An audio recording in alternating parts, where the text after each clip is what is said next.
La déception amoureuse ne t'a pas détruit, elle a simplement révélé à quel point tu t'abandonnais toi-même pour être aimé. Tu ne souffres pas parce que tu as perdu quelqu'un, tu souffres parce que tu as placé ta propre âme entre les mains de quelqu'un qui ne pouvait pas la porter.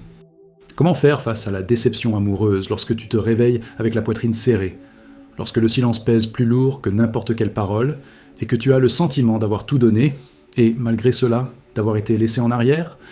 Tu essaies de comprendre, de repasser les conversations, d'accuser l'autre ou toi-même, mais rien ne s'assemble. Et la douleur persiste parce que tu crois avoir perdu quelque chose en dehors de toi, alors que le véritable choc a été de t'être oublié par amour. Ce qui te fait mal, ce n'est pas la fin. C'est l'attente que tu as placée. C'est l'idée que l'amour devait revenir de la même manière pour prouver que tu valais quelque chose.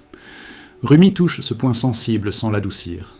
La déception naît lorsque tu fais de l'autre ta source, lorsque tu transformes la rencontre en dépendance et que tu appelles cela de l'amour. Cette vidéo est arrivée jusqu'à toi parce que tu n'as pas besoin de plus de consolation, mais de voir le mécanisme caché de la douleur. Tant que tu attends que quelqu'un te rende ce que tu as ressenti, tu restes prisonnier de la perte. Le soufisme n'enseigne pas à oublier vite, il enseigne à traverser la douleur avec vérité, à ressentir sans se diminuer, à retirer le cœur de l'attachement et à le rendre à la présence, là où l'amour n'a pas besoin de retour pour exister. Tu crois que faire face à la déception amoureuse, c'est fermer le cœur, mais l'erreur est inverse, c'est l'ouvrir sans perdre la dignité de l'âme. La croyance erronée qui te maintient dans la souffrance est de penser qu'aimer, c'est s'abandonner. Et Rumi insiste. L'amour n'humilie pas, ne mendie pas, ne supplie pas une réponse. Il demeure entier, même lorsque l'autre s'en va. La promesse ici est simple et directe. Lorsque tu cesses de chercher chez l'autre la guérison de ta blessure, la douleur change de place et commence à t'enseigner, non à te briser. Tu commences à voir que la déception était un appel à revenir au centre, à aimer sans te trahir, à laisser l'amour être un état et non un échange. Si tu continues à chercher à être choisi, tu continueras à saigner. Si tu reviens à toi, quelque chose en toi s'aligne et la blessure devient passage. Parviens-tu à percevoir maintenant où tu t'es perdu par amour? À quel moment tu as cessé de t'écouter pour ne pas perdre quelqu'un? Et ce qui changerait si, aujourd'hui, tu choisissais d'aimer sans te diminuer, comme Rumi l'indique, non pour fuir la douleur, mais pour la traverser en conscience? Tu continues à essayer de gérer la déception amoureuse comme s'il s'agissait d'une erreur à corriger rapidement. Mais ce qui fait réellement mal, c'est de réaliser à quel point tu t'es modelé pour entrer dans quelqu'un qui n'est pas resté. Cette douleur ne vient pas seulement de la perte de l'autre, elle vient de l'abandon silencieux que tu t'es infligé à toi-même en essayant d'être suffisant. Rumi n'a jamais traité l'amour comme un marchandage. Il a toujours montré que lorsque tu te perds dans l'autre, la souffrance devient inévitable. La déception amoureuse révèle l'endroit précis où tu as confondu l'abandon de soi avec l'effacement, et cela déchire parce que cela touche à l'identité. Tu ressens de la nostalgie, non seulement pour la personne, mais aussi pour la version de toi qui croyait que cela durerait pour toujours. Le soufisme ne te demande pas d'effacer cela, il te demande de regarder ce vide droit dans les yeux, sans te mentir. Quand tu fuis la douleur, elle te poursuit. Quand tu restes avec elle, quelque chose commence à se réorganiser à l'intérieur. La douleur devient maîtresse, non ennemie. Et tu commences à percevoir que l'amour qui s'achève révèle l'endroit où tu t'es oublié. La déception amoureuse fait aussi mal parce qu'elle détruit la fantaisie qui te soutenait. Tu avais créé des images, des futurs, des promesses silencieuses, et maintenant tout cela s'est effondré. Rumi enseigne que la fantaisie est plus lourde que la réalité, car lorsqu'elle se brise, elle emporte avec elle l'ego qui s'en nourrissait. Ce qui fait mal, c'est l'effondrement de l'histoire, pas le silence de l'autre. Tu souffres parce que tu vivais davantage dans demain que dans maintenant, davantage dans l'attente que dans la présence. Le soufisme est direct. L'amour réel se produit dans ce qui est, non dans ce que tu projettes. Lorsque la projection tombe, l'ego panique et appelle cela de la souffrance. Mais quelque chose de plus profond est en train de se produire. La vie te rappelle au réel. La déception amoureuse est ce choc, cette poussée brutale hors de l'illusion. Tant que tu résistes, ça fait mal. Quand tu acceptes de voir, quelque chose commence à s'éclaircir. Tu cherches à comprendre ce que tu as fait de mal, mais ce n'est pas la bonne question. Rumi n'enseigne pas à accuser, il enseigne à observer. L'erreur n'a pas été d'aimer, l'erreur a été d'attendre que l'amour vienne te compléter. Quand tu mets ta paix entre les mains de quelqu'un, toute prise de distance devient une chute libre.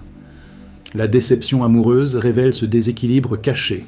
Tu as confié le centre de ta vie à quelqu'un sans t'en rendre compte.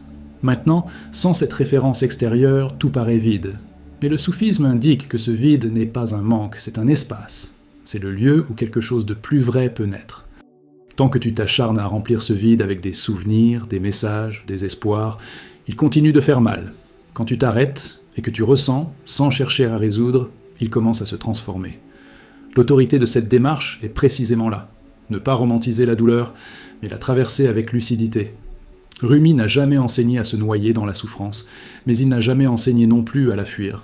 La déception amoureuse demande de la présence, pas de la distraction. Chaque fois que tu tentes d'anesthésier la douleur, tu prolonges le processus. Le soufisme parle de rester avec le feu, jusqu'à ce qu'il purifie, non jusqu'à ce qu'il détruise. Tu sens la poitrine se serrer parce que tu luttes encore contre ce qui s'est passé. Au moment où tu cesses de te battre contre la réalité, quelque chose cède. Ce n'est pas un soulagement immédiat, c'est une maturité. C'est le début d'une force silencieuse qui naît lorsque tu arrêtes de te supplier de revenir. Tu remarques que tu veux encore être vu, rappelé, choisi. Voilà la blessure ouverte. Rumi montre que tant que tu cherches la validation chez l'autre, tu restes prisonnier. La déception amoureuse ne perd son pouvoir que lorsque tu retires l'autre du trône intérieur. Ce n'est pas de la froideur, c'est de la dignité. Aimer sans se diminuer est l'enseignement central. Quand tu comprends cela, la douleur change de tonalité. Elle cesse d'être du désespoir et devient une tristesse consciente.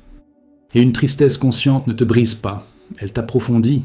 Tu commences à ressentir sans te perdre. Le cœur fait encore mal, mais il ne saigne plus. Et c'est un point de bascule que peu atteignent. La croyance commune dit que le temps guérit tout, mais Rumi démonte cela. Le temps ne fait que passer. Ce qui guérit, c'est la conscience. Si tu répètes les mêmes histoires, le temps ne fait que vieillir la douleur. La déception amoureuse ne disparaît pas d'elle-même. Elle demande à être comprise. Tu dois voir où tu as confondu l'amour avec l'attachement, où tu as échangé la présence contre l'attente, où tu as cessé d'écouter tes propres limites pour ne pas perdre quelqu'un. Le soufisme ne juge pas cela, il le montre simplement. Et lorsque tu vois, quelque chose se détache à l'intérieur. La douleur commence à enseigner, non à punir. Tu as l'impression d'avoir perdu quelque chose d'irremplaçable, mais c'est encore une illusion qui entretient la souffrance. Rumi parle de l'amour comme de quelque chose qui te traverse, non comme de quelque chose que tu possèdes. Quand une forme s'en va, l'essence demeure. La déception amoureuse te trompe en te faisant croire que l'amour s'est terminé, alors qu'en réalité, seule cette forme s'est achevée. L'amour que tu as ressenti révèle qu'il existe en toi. Cela change tout, mais seulement si tu es prêt à regarder sans peur. Tant que tu t'agrippes à la forme, tu perds l'essence. Quand tu lâches ta forme, quelque chose de plus vaste commence à respirer. Cette voix insiste là-dessus parce que c'est ici que la transformation réelle se produit. Il ne s'agit pas d'oublier quelqu'un, il s'agit de se souvenir de soi. La déception amoureuse est un appel dur à revenir au centre. Tu es allé trop loin dans l'autre, et maintenant, tu dois revenir. Ce retour fait mal parce que l'ego ne veut pas lâcher la fantaisie, mais l'âme reconnaît le chemin. Et quand tu commences à entendre cet appel, même dans la douleur, quelque chose s'aligne. La douleur devient guide, non prison. Tu commences à remarquer que la tristesse n'est pas constante, qu'elle vient par vagues. C'est déjà un signe que quelque chose change. Rumi parle d'accepter le mouvement, de ne pas résister. Chaque vague de douleur traversée en conscience te renforce. Chaque fois que tu ne te trahis pas en cherchant à être aimé, quelque chose guérit. La déception amoureuse perd de sa force lorsque tu cesses de négocier ta vérité. Et cela ne se produit pas d'un seul coup, mais à travers de petits actes d'honnêteté envers toi-même. Tu ressens encore l'envie de revenir en arrière, d'envoyer un message, de t'expliquer. Cela aussi fait partie du chemin. Le soufisme ne condamne pas l'impulsion, il invite à observer avant d'agir. Chaque impulsion révèle une dépendance. Chaque fois que tu choisis de ne pas t'abandonner, tu grandis un peu plus. La déception amoureuse commence à remplir sa fonction. Te rendre à toi-même. Non pour te fermer, mais pour t'aligner. L'autorité de Rumi réside dans le fait de montrer que l'amour véritable ne te fait pas perdre ton axe. Si quelque chose t'a fait perdre ton axe, il y avait de l'attachement. Cela n'invalide pas ce qui a été vécu. Cela révèle simplement l'apprentissage. La douleur n'est pas venue pour te punir. Elle est venue pour te faire mûrir. Quand tu comprends cela, la souffrance cesse d'être une injustice et devient un processus. Et un processus demande du temps, de la présence et du courage. Tu te rends compte que tu ne veux plus répéter le même schéma. Ce désir naît d'une douleur bien ressentie. Rumi enseigne que seul celui qui souffre en conscience change réellement. La déception amoureuse nettoie des illusions qu'aucun conseil ne peut nettoyer. Elle montre où tu t'es trompé, où tu t'es perdu, où tu t'es oublié. Et lorsque tu acceptes d'apprendre, quelque chose se réorganise en silence. Tu commences à ressentir de petits moments de paix au milieu de la douleur. C'est important. Cela signifie que tu n'es plus complètement identifié à la souffrance. La douleur vient, mais tu ne disparais plus en elle. Le soufisme appelle cela le souvenir. Tu te souviens de toi au cœur de la tempête. Et ce souvenir est le début de la liberté intérieure. Tu n'as pas besoin de devenir dur pour ne plus souffrir. Rumi ne l'a jamais enseigné. Il a enseigné à aimer avec présence et détachement. La déception amoureuse te prépare à cela si tu ne fermes pas ton cœur. Elle t'enseigne où aimer sans te perdre. Et cela ne devient clair qu'après que la douleur s'est un peu apaisée. Tu sens que quelque chose change en toi, même sans pouvoir l'expliquer. C'est le signe le plus vrai que la douleur accomplit son rôle. La déception amoureuse ne t'a pas détruit, elle est en train de te redessiner de l'intérieur. Et ce redessin se fait dans le silence, l'honnêteté, l'acceptation de ce qui a été. Tu commences à comprendre que tu n'as pas besoin d'effacer le passé pour avancer. Rumi parle d'intégrer, non de nier. Ce qui a été vécu t'a mené jusqu'ici. La déception amoureuse n'annule pas l'amour, elle en révèle la profondeur. Et lorsque tu acceptes cela, quelque chose en toi se repose. Tu ressens encore la peur d'aimer à nouveau. C'est naturel. Le soufisme ne presse pas, il invite simplement à ne pas fermer. Aimer de nouveau ne signifie pas répéter l'erreur, cela signifie aimer depuis un autre lieu. Et cet autre lieu ne naît qu'après la douleur traversée. Tu comprends que ce message n'est pas à propos d'oublier quelqu'un, mais de te souvenir de toi. La déception amoureuse est le portail. Et tant que tu restes ici, à ressentir, à écouter, quelque chose en toi continue de se réorganiser. Qu'est-ce qui, en toi, essaie encore de retenir ce qui est déjà passé? Et qu'est-ce qui changerait si tu permettais à cette douleur de t'enseigner au lieu de te briser? Tu commences à percevoir que la déception amoureuse ne t'a pas rendu faible, elle t'a rendu exposé. Et c'est cela qui effraie. Quand l'autre s'en va, le masque de contrôle que tu utilisais pour te sentir en sécurité tombe avec lui. Rumi a toujours montré que l'amour véritable révèle, il ne protège pas l'ego. La douleur que tu ressens maintenant est la vérité touchant là où il n'y avait auparavant que de la fantaisie.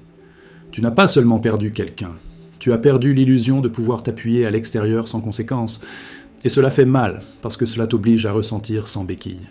Le soufisme n'offre pas de raccourci pour cela, il offre la présence. Rester avec la douleur sans se détruire est l'apprentissage. Chaque fois que tu ne fuis pas, quelque chose en toi mûrit. La déception amoureuse devient un miroir limpide. Tu remarques que l'esprit tente de transformer la douleur en histoire, en drame, en répétition. C'est l'ego qui essaie de survivre. Rumi parle de traverser le feu, pas de raconter l'incendie. Tant que tu répètes l'histoire, la blessure ne se referme pas. Quand tu ressens sans trop expliquer, quelque chose se relâche. La déception amoureuse ne demande pas une analyse infinie, elle demande une honnêteté émotionnelle. Tu n'as pas besoin de tout comprendre, tu as besoin de cesser de t'abandonner. Chaque fois que tu te choisis en silence, quelque chose guérit. Et cela n'apparaît pas dans de belles phrases, mais dans de petites décisions intérieures. Le manque est intense parce que tu confonds encore l'amour avec la présence physique. Le soufisme montre que l'amour ne dépend pas de la permanence de l'autre. Ce que tu appelles manque est souvent un attachement à la forme. La déception amoureuse t'enseigne à distinguer l'essence de l'attachement. Quand tu commences à voir cela, la douleur change de texture. Elle cesse d'être du désespoir et devient une mélancolie consciente. Et une mélancolie consciente ne te fait pas tomber. Elle t'approfondit. Tu commences à mieux respirer au cœur de la tristesse. Tu ressens parfois de la colère, et cela aussi fait partie du chemin. Rumi n'a jamais nié les émotions humaines. Il a enseigné à ne pas s'y perdre. La colère surgit lorsque tu réalises qu'en pointe que tu as donné plus que tu n'as reçu. Mais le soufisme montre quelque chose de plus subtil. Tu as donné en attendant un retour. Cela ne te rend pas fautif, cela te rend humain. La déception amoureuse révèle cette attente cachée. Quand tu l'acceptes sans te juger, la colère perd de sa force. Elle devient clarté. Et la clarté fait moins mal que l'illusion. Tu commences à remarquer que tu ne ressens pas le manque de la personne tout le temps, mais surtout dans les moments de silence. Cela montre que tu utilisais l'autre pour combler des vides. Rumi parle de ce point avec fermeté. Celui qui ne supporte pas son propre silence se perd dans l'amour. La déception amoureuse te rend ce silence de force. Et au début, il fait peur. Mais si tu restes, il commence à enseigner. Tu recommences à t'écouter. Et cela change tout. Tu essaies de te convaincre que tu dois être fort, mais le soufisme ne demande pas de la force, il demande de la vérité. Faire semblant que ça ne fait pas mal est une autre forme de fuite. La déception amoureuse demande une vulnérabilité sans apitoiement. Ressentir sans se victimiser. Pleurer sans se détruire. Rumi montre que le cœur se brise pour s'ouvrir, non pour se fermer. Chaque larme vécue avec présence nettoie un peu de l'attachement. Et peu à peu, quelque chose en toi devient plus simple. Tu te rends compte que tu attends encore des excuses, une explication, une clôture. Cela maintient la blessure ouverte. Le soufisme enseigne que la vraie clôture est intérieure. Tant que tu attends quelque chose de l'autre, tu ajournes ta propre guérison. La déception amoureuse t'appelle à assumer cette fin. Non pour nier ce qui a été, mais pour cesser de dépendre. Quand tu comprends cela, quelque chose se dénoue à l'intérieur. La douleur continue, mais elle ne te gouverne plus. Tu commences à comprendre qu'aimer n'est pas perdre le sol. Si tu l'as perdu, il y avait un déséquilibre. Rumi parle d'aimer les pieds sur terre et le cœur ouvert. La déception amoureuse montre l'endroit où tu es sorti de ton axe. C'est un cadeau dur, mais honnête. Tu pourras aimer depuis un autre lieu à l'avenir. Mais d'abord, tu dois te retrouver. Et ces retrouvailles se font dans le silence, pas dans de nouveaux liens. Tu remarques que tu ne veux plus mendier l'attention ni disputer l'affection. Cette fatigue est sacrée. Elle naît lorsque l'âme n'accepte plus de se diminuer. La déception amoureuse réveille cette fatigue. Rumi enseigne que lorsque le cœur se lasse du faux, il commence à chercher le réel. Et le réel commence en toi, non comme orgueil, mais comme dignité. Aimer sans se perdre devient le nouvel apprentissage. Tu commences à voir que l'amour qui t'a fait si mal a révélé ta capacité à ressentir profondément. Ce n'est pas une faiblesse. Le soufisme honore les cœurs sensibles, mais met en garde contre l'attachement. La déception amoureuse t'apprend à séparer la sensibilité de la dépendance. Quand tu comprends cela, la douleur devient discernement. Et le discernement te protège sans te fermer. Tu commences à te faire davantage confiance. Tu ressens encore la peur d'être seul. Cette peur était déjà là. Elle est simplement devenue visible maintenant. Rumi dit que la véritable solitude n'est pas d'être sans quelqu'un, mais d'être loin de soi. La déception amoureuse te rapproche de toi, même si cela fait mal. Chaque moment de solitude vécu avec présence te fortifie. Tu commences à te sentir moins vide et plus entier, même dans la tristesse. Tu réalises que tu n'as pas besoin de te presser pour dépasser cela. Le soufisme ne court pas, il marche avec conscience. La déception amoureuse a son rythme. Respecter ce rythme est un acte d'amour envers toi-même. Chaque fois que tu sautes des étapes, tu prolonges la douleur. Quand tu acceptes le processus, quelque chose s'apaise. La guérison commence à se produire sans bruit. Tu commences à t'apercevoir que l'amour qui s'est terminé ne définit pas qui tu es. Rumi insiste sur le fait que tu es plus vaste que toute expérience. La déception amoureuse tente de te convaincre du contraire, mais c'est une illusion.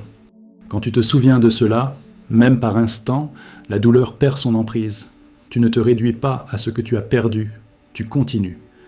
Tu sens que quelque chose en toi est plus attentif, plus sensible, plus conscient. C'est le fruit de la douleur traversée. Le soufisme voit la souffrance consciente comme une taille intérieure. La déception amoureuse, taille. Elle fait mal, mais elle révèle. Tu commences à voir des schémas que tu ignorais auparavant. Et voir est le premier pas pour ne pas répéter. Tu comprends qu'aimer de nouveau ne signifie pas te jeter au même endroit. Cela signifie emporter l'apprentissage avec toi. Rumi n'a jamais enseigné à se fermer après la douleur. Il a enseigné à aimer avec sagesse. La déception amoureuse t'offre cette sagesse, si tu acceptes d'apprendre. Et apprendre ici n'est pas intellectuel, c'est vécu. Tu ressens moins d'urgence, moins de besoin de prouver quelque chose. Cela montre que le centre est en train de revenir. La déception amoureuse perd de sa force lorsque tu cesses de courir après la validation. Le soufisme indique que la paix naît lorsque tu te suffis intérieurement. Non comme isolement, mais comme présence stable. Tu commences à percevoir que cet espace de douleur est aussi un espace de renaissance. Pas rapide, pas facile, mais réel. Rumi a toujours parlé de mourir avant de mourir. La déception amoureuse est une petite mort de l'ego. Et chaque petite mort porte en elle une renaissance silencieuse. Tu ressens une curiosité nouvelle pour savoir qui tu es sans cette histoire. C'est un signe d'ouverture. La douleur commence à devenir une question vivante, non un poids mort. Et les questions vivantes transforment. Qu'est-ce qui change en toi maintenant que cette déception t'a obligé à t'arrêter ? Et que se passerait-il si tu permettais à cet apprentissage de continuer à s'approfondir, sans hâte, sans fuite, simplement avec présence ? Tu commences à percevoir que la déception amoureuse t'a arraché la hâte d'être heureux à n'importe quel prix. Avant, tu acceptais des miettes pour ne pas perdre quelqu'un. Maintenant, quelque chose en toi recule. Rumi parle de ce recul comme d'un retour au centre. La douleur t'a appris à t'arrêter. Et s'arrêter fait mal, parce que cela révèle tout ce qui était balayé sous le tapis. La déception amoureuse expose l'endroit où tu t'es tu pour maintenir la relation. Chaque silence avalé crie maintenant. Le soufisme ne demande pas de faire taire ce cri, il demande de l'écouter. Quand tu écoutes, la douleur commence à s'organiser. Elle ne devient pas joie, elle devient vérité. Et la vérité est soutien. Tu sens que ton identité s'est brouillée après la perte. Cela arrive parce que tu t'es défini à travers le regard de l'autre. Rumi a toujours mis en garde contre cela. Quand tu te vois à travers les yeux d'autrui, toute distance devient effondrement. La déception amoureuse démonte cette identité empruntée. C'est pour cela que cela fait si mal. Tu ne sais plus qui tu es sans cette validation. Mais ce non-savoir est fertile. C'est l'espace où quelque chose de plus authentique peut naître. Le soufisme appelle cela le vide créateur. Tant que tu résistes, il fait mal. Quand tu acceptes, il œuvre. Tu commences à percevoir que ce qui te manque n'est pas seulement la personne, mais la sensation d'être important pour quelqu'un. Cela révèle la blessure centrale. Rumi montre que chercher sa valeur à l'extérieur est une racine de souffrance. La déception amoureuse te le montre sans délicatesse. Maintenant, tu dois apprendre à te reconnaître sans applaudissements. Cela fait peur, parce que cela exige une maturité émotionnelle. Mais c'est ici que l'autorité de ce chemin se confirme. Ce n'est pas un chemin de consolation facile, c'est un chemin de vérité. Et la vérité n'abandonne pas celui qui demeure. Tu remarques qu'il y a parfois un soulagement mêlé de culpabilité. Du soulagement de ne plus devoir faire autant d'efforts, de la culpabilité de l'admettre. Le soufisme comprend ce soulagement comme le signe que quelque chose de faux est tombé. La déception amoureuse libère une charge invisible. Tu portais plus que tu ne le pensais. Maintenant, sans ce poids, le corps commence à respirer. L'esprit trouve ce soulagement étrange et tente de le saboter. Mais le cœur reconnaît. Quelque chose de lourd est parti. Et cela n'invalide pas l'amour vécu. Cela en révèle simplement le coût. Tu perçois que l'attachement tente encore de négocier. Il te dit que, si tu changes un peu, peut-être que tout reviendra. Rumi appelle cela le dernier tour de l'ego. La déception amoureuse se prolonge tant que tu nourris cet espoir. Non parce que l'espoir serait faux, mais parce qu'il t'éloigne du présent. Le soufisme insiste sur l'instant, sur ce qui est, sur ce qui reste. Quand tu fais face à l'instant sans marchandage, la douleur commence à se dissoudre. Elle ne disparaît pas, mais elle perd le commandement. Tu ressens l'envie de te fermer pour ne plus souffrir. Cet élan est compréhensible. Mais Rumi n'a jamais enseigné la fermeture. Il a enseigné le discernement. La déception amoureuse ne te demande pas de bâtir des murs, elle te demande de construire des racines intérieures. Quand tu es enraciné en toi, l'amour peut aller et venir sans t'arracher. Voilà l'apprentissage profond. Aimer sans se perdre, ressentir sans se dissoudre. Cela ne s'apprend pas sans douleur. Tu remarques que la souffrance diminue lorsque tu cesses de te justifier devant les autres. Trop parler de la douleur est une autre manière de chercher la validation. Le soufisme valorise le silence fertile. La déception amoureuse s'intensifie quand tu veux être compris à tout prix. Quand tu acceptes de ne pas être compris, quelque chose s'apaise. Tu commences à t'écouter davantage, et cette écoute transforme la relation à la douleur. Tu perçois que la tristesse ne t'empêche pas de vivre. Elle te rend simplement plus lent. Cette lenteur est sacrée. Rumi parle de marcher le cœur ouvert et le pas attentif. La déception amoureuse ralentit pour que tu ne répètes pas la même erreur en courant. Chaque pause a désormais un sens. Chaque silence enseigne. Tu commences à vivre avec plus de soin intérieur. Et cela, c'est de la croissance. Tu commences à voir que l'amour que tu as offert était réel, même si l'autre n'est pas resté. Cela rend sa dignité à ton expérience.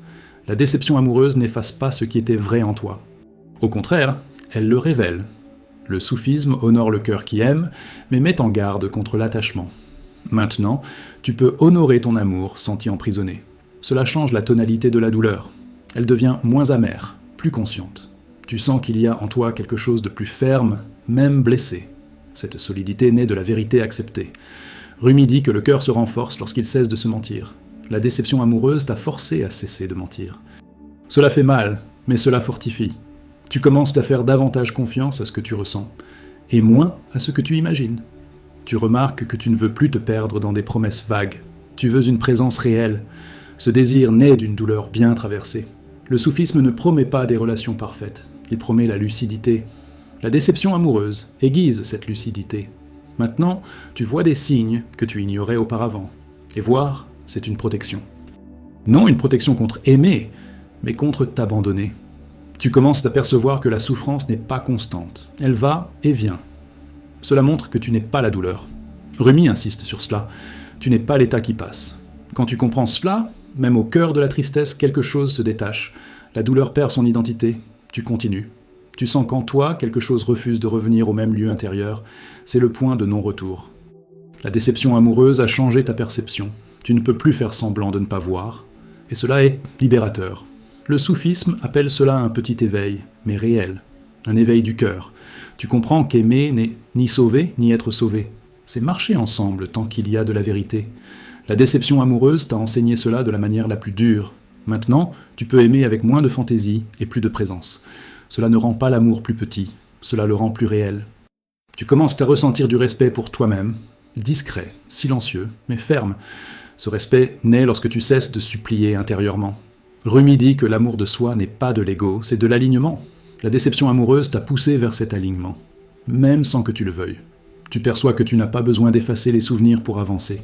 Ils perdent leur pouvoir quand tu cesses de t'y identifier. Le soufisme intègre, il n'efface pas. La déception amoureuse se transforme lorsque tu permets aux souvenirs d'exister sans te dominer. Tu commences à sentir que quelque chose de nouveau se prépare, même sans forme. Pas une nouvelle personne, mais un nouvel espace intérieur. Rumi parle de cette préparation invisible. La douleur en fait partie. Tant que tu demeures, quelque chose s'organise.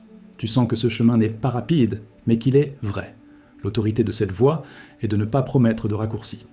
La déception amoureuse demande de la profondeur. Et la profondeur prend du temps. Mais elle soutient. Tu te demandes qui tu es en train de devenir après cette douleur. Cette question est vivante. Elle ne te retient pas dans le passé. Elle t'ouvre au présent. Et tant que tu demeures avec cette question, quelque chose en toi continue de se transformer. Qu'est-ce qui, en toi, résiste encore à lâcher prise, et que se passerait-il si tu permettais à cette déception de continuer à t'enseigner, sans hâte, sans fuite, simplement avec vérité ? Tu commences à sentir que la déception amoureuse a laissé des marques invisibles, mais qu'elles ont changé ta manière de regarder le monde. Tout semble plus brut, plus direct, moins idéalisé. Rumi a toujours parlé de ce dépouillement de l'âme, quand les illusions tombent et qu'il ne reste que l'essentiel. La douleur n'est pas venue pour t'endurcir, elle est venue pour te rendre honnête. Avant, tu t'adaptais pour ne pas perdre. Maintenant, quelque chose en toi n'accepte plus cela. La déception amoureuse t'a placé face à tes limites. Et les limites sont des signes d'un amour de soi en train de naître. Même dans la douleur, quelque chose en toi commence à se respecter. Tu remarques que l'esprit insiste pour chercher des coupables, mais cela ne fait que prolonger la souffrance. Rumi n'a jamais enseigné à pointer du doigt, il a enseigné à revenir vers l'intérieur. La déception amoureuse devient une prison quand tu essaies de prouver que l'autre a eu tort. Elle devient un apprentissage quand tu observes ce que cela révèle en toi. Non pour te punir, mais pour te connaître. Chaque tentative de justifier la douleur t'éloigne de ce qu'elle veut montrer. Quand tu cesses de justifier, quelque chose s'ouvre. Le cœur commence à comprendre sans mots. Tu commences à ressentir de la honte d'éprouver encore du manque. Cette honte est inutile. Le soufisme honore le cœur qui ressent profondément. La déception amoureuse ne te rend pas faible, elle te rend humain. L'erreur n'est pas de ressentir, l'erreur est de se perdre dans le ressenti. Quand tu accueilles la nostalgie sans t'y identifier, elle passe comme un nuage. Quand tu luttes contre elle, elle devient tempête. Rumi indique ce chemin simple, ressentir sans s'accrocher. Et cela change tout. Tu remarques que parfois, tu t'imagines des rencontres qui n'auront pas lieu. Cela révèle l'attachement à la possibilité. La déception amoureuse fait plus mal dans le champ du « et si » que dans ce qui a réellement été. Le soufisme invite à revenir à ce qui est, à l'instant présent, au sol. Quand tu reviens à l'instant, la souffrance perd son carburant. Elle ne disparaît pas, mais elle s'affaiblit. Et dans cet affaiblissement, tu retrouves la présence. Tu commences à percevoir que tu essayais d'être indispensable pour quelqu'un. Cet effort épuise. Rumi parle de la liberté d'être entier sans avoir besoin d'être nécessaire. La déception amoureuse t'a libéré de cette prison invisible. Maintenant, tu peux être qui tu es, sans performance. Cela fait peur parce que l'ego aimait être choisi. Mais l'âme préfère être vraie. Et cette vérité commence à s'ancrer, même tremblante. Tu sens que quelque chose en toi ne veut plus convaincre qui que ce soit. Ni d'amour, ni de valeur. Cette fatigue est un signe de maturation. Le soufisme reconnaît ce point comme un tournant intérieur. La déception amoureuse t'a mené jusque-là. Non par cruauté, mais par précision. Tu devais cesser de négocier ton essence. Et maintenant, même blessé, tu commences à te soutenir toi-même. Tu remarques que la douleur augmente lorsque tu compares ton histoire à celle des autres. La comparaison vole la présence. Rumi enseignait de regarder son propre chemin. La déception amoureuse est unique parce qu'elle touche exactement l'endroit où tu devais grandir. Quand tu cesses de te comparer, la douleur trouve sa place. Elle cesse d'être une injustice et devient un processus. Et un processus demande de la patience. Tu commences à noter que le corps réagit à la douleur avant l'esprit. Oppression dans la poitrine, fatigue, respiration courte. Le soufisme n'a jamais séparé le corps et l'âme. La déception amoureuse se manifeste dans le corps parce qu'elle a été ignorée au début. Maintenant, écouter le corps fait partie de la guérison. Chaque respiration consciente rend un peu de présence. Tu recommences à habiter ton être. Tu ressens le désir de comprendre pourquoi tu aimes comme tu aimes. Cette question naît d'une douleur bien ressentie. Rumi n'y répondait pas par des théories, mais par l'expérience vécue. La déception amoureuse t'offre cette expérience. Aimer sans se perdre s'apprend à la limite. Et la limite est arrivée. Non pour te punir, mais pour t'enseigner à aimer depuis un autre lieu.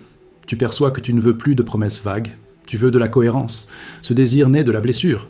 Le soufisme valorise la cohérence intérieure. La déception amoureuse a montré où tu as accepté moins que ce dont tu avais besoin. Maintenant, quelque chose en toi n'accepte plus cela. Ce n'est pas de la rigidité, c'est de la clarté. Et la clarté fait mal au début, mais libère ensuite. Tu commences à remarquer que la douleur ne t'empêche pas d'éprouver de la gratitude pour ce qui a été vécu. C'est un signe d'intégration. Rumi parlait de remercier même ce qui s'en va. La déception amoureuse commence à se transformer quand tu reconnais ce que tu as appris. Non comme un beau discours, mais comme un changement réel. Tu n'es plus le même. Et cela compte. Tu sens qu'il y a en toi quelque chose de plus silencieux, moins anxieux. Même dans la tristesse, il y a moins de bruit.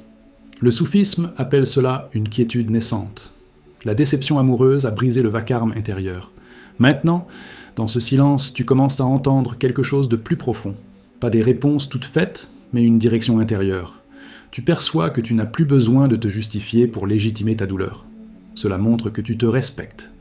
Rumi enseignait que celui qui se connaît n'a pas besoin de se défendre sans cesse. La déception amoureuse t'a conduit jusqu'ici. Tu commences à faire confiance à ce que tu ressens sans demander la permission. Tu commences à comprendre que l'amour ne s'est pas terminé, il a changé de forme, il n'est plus attaché à une personne, il se réorganise en toi. Cela ne console pas rapidement, mais cela fortifie. Le soufisme indique cet amour sans objet comme une base. La déception amoureuse ouvre l'espace pour cela, si tu le permets. Tu sens que cela fait encore mal, mais autrement. Moins de désespoir, plus de conscience. C'est le signe le plus clair de transformation. La douleur a cessé de te dominer. Elle revient encore, mais elle ne t'engloutit plus. Tu demeures. Et demeurer, c'est une force. Tu réalises que tu ne veux plus revenir en arrière dans ta propre croissance, même si cela signifiait retrouver l'autre. Cette prise de conscience effraie et libère à la fois. Rumi parle de ne pas trahir sa propre expansion. La déception amoureuse t'a placé face à ce choix. Et tu commences à te choisir. Tu ressens une curiosité nouvelle à propos de qui tu es sans cette histoire. Cette curiosité est vivante. Ce n'est pas un manque, c'est une ouverture. Le soufisme valorise cette ouverture. C'est en elle que quelque chose de nouveau naît.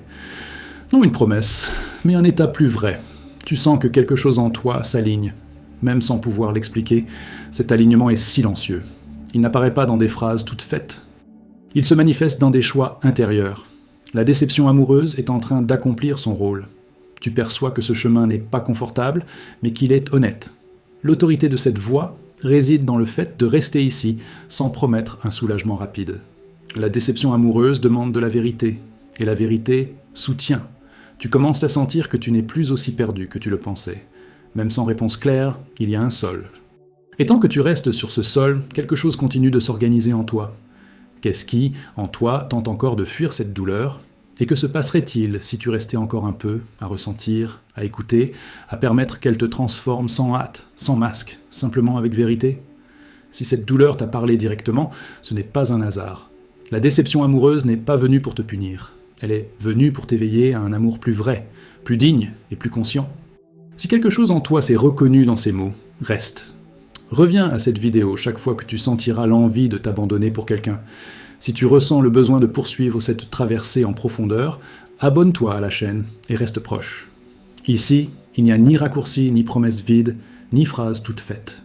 Il y a la vérité, la présence et le chemin que Rumi et le soufisme ont toujours indiqué. Laisse un commentaire si quelque chose t'a touché, même si ce n'est qu'un seul mot. Partage cette vidéo avec quelqu'un qui tente de faire face à la déception amoureuse en silence.